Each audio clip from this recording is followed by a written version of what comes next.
Mga kalinyans, nako, alam niyo naman na viral ngayon sa social media at pinag-uusapan pa rin ang hiwalayang Richard Gutierrez at Sara Labati na kung saan kamakailan lamang ay mismong si Sara Labati ang nagkumpirma na yes, hiwalay na nga sila ng aktor na si Richard.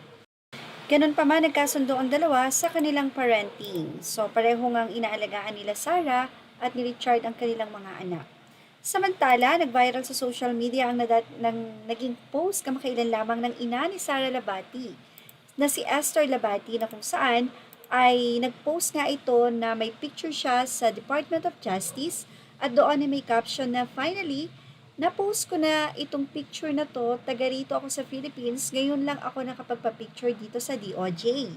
Kaya naman iba't ibang naging reaksyon ng mga netizens sa nasabi nga pong photo na ito ng ina ni Sara Labati na baka daw kakasuhan itong si Richard, reklamo sa kustodiya ang kanilang mga anak or about sa property, something like that, or ang ina ni Richard. So yun yung mga naging kuro-kuro sa nasabi nga pong pagpunta sa DOJ kasi makikita na may hawak din na folder ang ina ni Sara, no? Ibig sabihin, meron talaga silang aasintuhin. So ito na nga po ang sagot. Dahil wala kay Richard, wala kay Annabel Rama, ang nasabi nga pong reklamong ito ni Esther Labati sa DOJ dahil ang kanya pong kinasuhan ay walang iba kundi ang kolumnista na si Christopher Min. Mula nga sa naging update ng Bandera, Christopher Min, dalawang iba pa kinasuhan ng cyber libel ng ina ni Sara Labati. Well, ano nga ba ang full update hinggil dito? Dahil nga ito ay nakuha natin sa artikulo ng Bandera. Sinampahan na nga daw ng kaso ng cyber libel ang Showbiz Now na host na sina Nanay Christopher Min, Wendell Alvarez at Romel Chica. Nako, ang 30 host ng Showbiz Now na ang sinampahan. Nina Sara Labati at si Ginang Esther Labati. Matatandaang nagpakuha pa ng larawan ang ama at ina ni Sara sa harapan ng gusali ng Department of Justice. Ito po ay nangyari noong February 29. Sa naging caption nga, sinabi natin na finally, naipost na nga rin daw yung picture na kung saan taga-Philippines siya pero ngayon nga lang daw nakapagpa-picture sa DOJ. Yan po ang naging caption. Say nga ng mga netizen, dapat makatikim din paminsan-minsan si Annabel Rama ng katapat niya, masyadong deformation ang ginawa niya sa babae para lang ipagtanggol ang anak, nakakahiyang nanay ang ganyan. Sabi naman ng ilang netizen, sumusobra na talaga ang mga Gutierrez, pati nga ang mga bata gustong kunin, hindi naman sila ang nagpuyat at nag-iri dyan, lalo na si Annabel. So talagang ang mga netizen ay yun ang feeling nila na about kay Annabel or kay Richard. May mga nabasa rin mula kay Hermie Raico, feeling ko si Christopher Min ay may demanda na naman. So mukhang tumumpak nga doon ang nasabing netizen.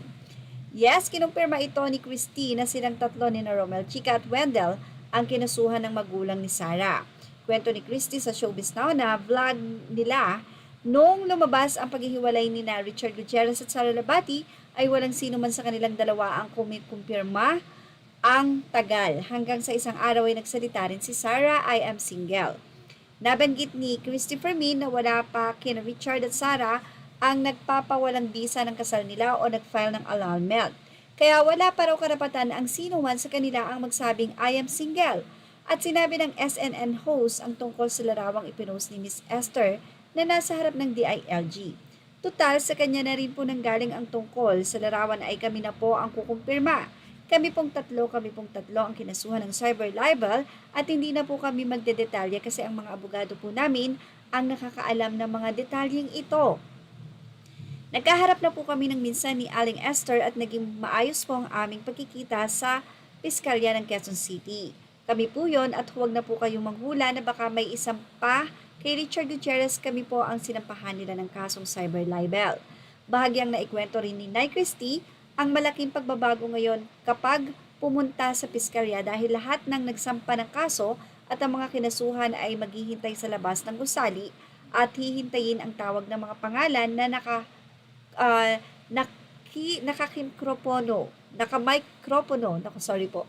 Sa madaling salita, naririnig ng ibang tao ang anunsiyong ito ng nagtatawag na malayo noong panahong pabalik-balik si Nay Christy sa nasabing gusali para dumalo ng kanyang hearing.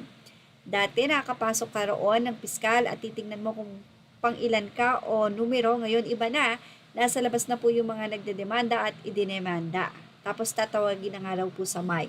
Anyways, sa minsang pagkikita ng SNN host at ng ina ni Sara Labati, ay hindi raw ito nakilala ni Nanay Christie dahil may edad na raw at may tungkod.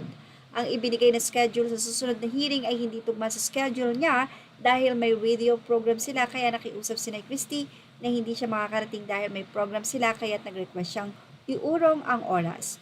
Pumayag naman daw ang ina ni Sara at kung kailan ang availability ni Nanay Christie ay willing siyang maghintay, bagay na ikinahanga ng manunulat. Marespeto at nakakatunaw at ang ganda-ganda kasi ng ating pagduok. Yan ang say ni Nanay Christie Fermin. So maraming salamat po sa pangunawa. Yan pa ang pagti-thank you ni Christie Fermin sa ina ni Sara Labati. So siguro ito ay simpleng usapan lang, paliwanagan. And syempre dahil kolumnista si Christie Fermin, maaaring napakabilis niyang itong ihayag sa social media. So yan po ang ating latest update.